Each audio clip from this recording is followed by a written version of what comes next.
آج پہلا سوال آیا ہے، حاسدوں کے حسد سے کیسے بچا جائے؟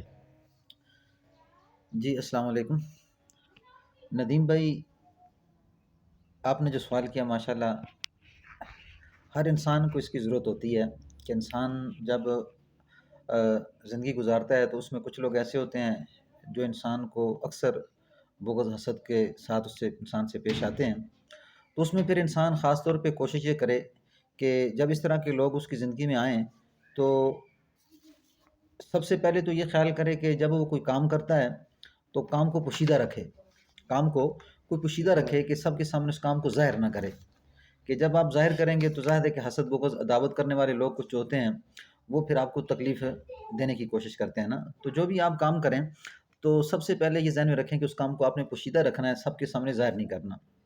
دوسرا پھر ایک زبردست وظیفہ ہے کہ کیونکہ جو لوگ حسد کرتے ہیں تو ان میں جس انسان پہ حسد کیا جاتا ہے تو اس کے لیے کہ وہ اللہ کی پناہ میں آئے، یعنی وہ اللہ کی پناہ مانگے بار بار کہ اے اللہ یہ شخص مجھے تکلیف دے رہا ہے، اللہ میں تیری پناہ میں آتا ہوں اور مجھے اس کی تکلیف سے بچا. یعنی پناہ کا مقصود ہوتا ہے کہ اگلے آدمی کی تکلیف سے بچنا.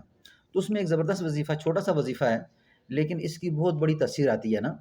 کہ وظیفہ ہے استغفر اللہ معاذ اللہ.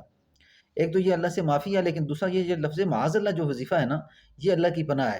تو اس وظیفے کو انسان کوشش کرے جتنا بھی زیادہ زیادہ کر سکتا ہے، جیسے 100 دفعہ 200 دفعہ، اتنا معمول تو اپنی زندگی میں یہ رکھے نا، بلکہ 313 کا معمول رکھے کہ 313 دفعہ یہ لازمی پڑھے نا.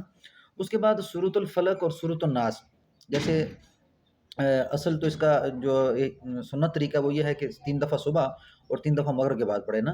لیکن جب دیکھیں کہ بہت زیادہ لوگ حسد کرتے ہیں، بغض کرتے ہیں، دعوت رکھتے ہیں، تو صورت میں سورۃ الفلق اور سورۃ الناس کو تھوڑا سا زیادہ کر دے، یعنی 11 دفعہ کر دے، 21 دفعہ کر دے.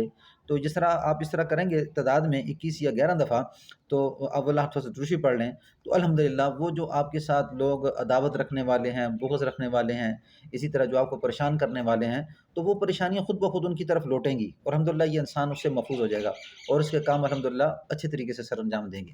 یہ تھا حاسدوں کے حسد سے بچنے کا طریقہ. تو مولانا جی صاحب، دوسرا سوال ہے، کون سا خواب سچا ہوتا ہے؟ ہاں ہاں.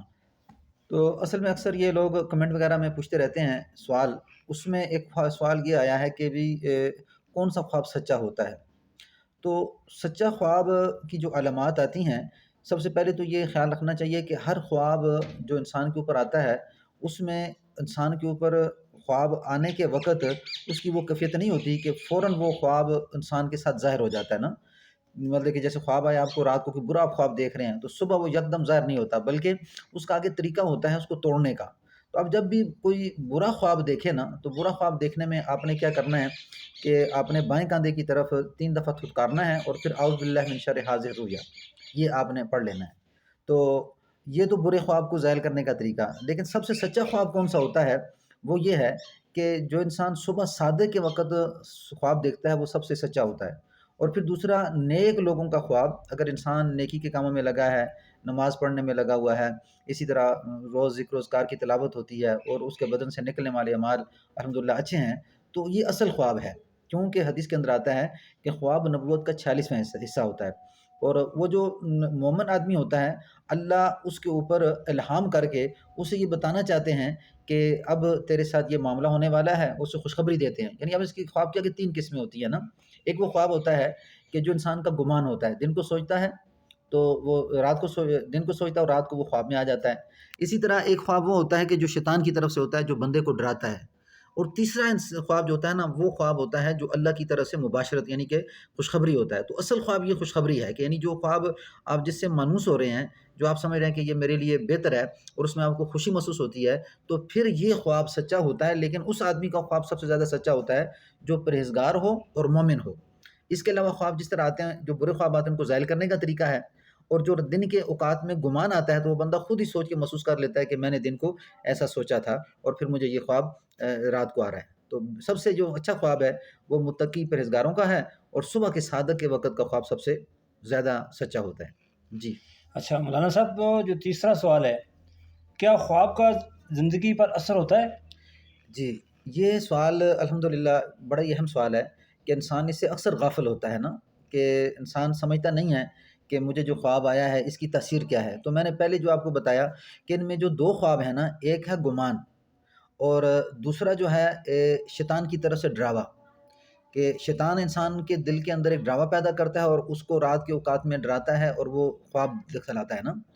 تو دوسرا جو خواب ہے کہ گمان ہے، تو یہ دونوں جو خواب ہیں ان کی کوئی حقیقت نہیں ہے، نہ شیطان کی خواب کی حقیقت ہے اور نہ اس خواب کی جو گمان ہوتا ہے نا۔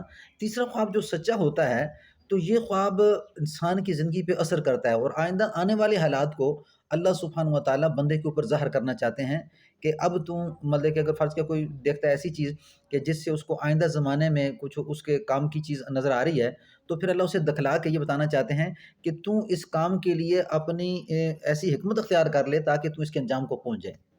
تو پھر جس وقت انسان پھر اس خواب کی تعبیر کے سامنے اپنی حکمت کے ساتھ آگے چلتا ہے تو پھر کرتے کرتے وہ اس کے انجام کو پہنچ جاتا ہے اور پھر الحمدللہ وہ چیز ظاہر ہو جاتی ہے۔ جیسے آپ صلی اللہ علیہ وسلم کو جب خواب آیا تھا کہ آپ صلی اللہ علیہ وسلم جب جادو کا اثر ہوا نا تو آپ دعا مانگتے رہے، تو 6 مہینے کے بعد دعا کے بعد اللہ سبحانہ و تعالیٰ نے وہ علاج کا سارا طریقہ ظاہر کر دیا۔ تو اب یعنی سچے خواب کی تعبیر یعنی کہ یہ ہے۔ پھر دیکھیں آپ حضرت ابراہیم علیہ السلام کو جب خواب آیا تو آپ خواب میں کیا دیکھتے ہیں کہ اسماعیل علیہ السلام کو ذبح کر رہے ہیں، تو صبح آپ نے بتایا کہ بیٹا میں تجھے ذبح کرنے کے لیے جا رہا ہوں، تیرا کیا خیال ہے؟ تو ابراہیم علیہ السلام کے بیٹے اسماعیل علیہ السلام نے فرمایا کہ ابا جان جو بھی آپ کو حکم ہے نا آپ وہ کر ڈالیے۔ تو یعنی اب یہ خواب آیا ہے، خواب کی پھر آگے تدبیر کر رہے ہیں اس کو پورا کرنے کی، تو یہ نبیوں کا خواب ہے۔ اسی طرح خواب کے اندر سچائی ہوتی ہے اور بندہ اللہ سبحانہ و تعالیٰ اس بندے کو فرشتے کے ذریعے سے القاء کرتے ہیں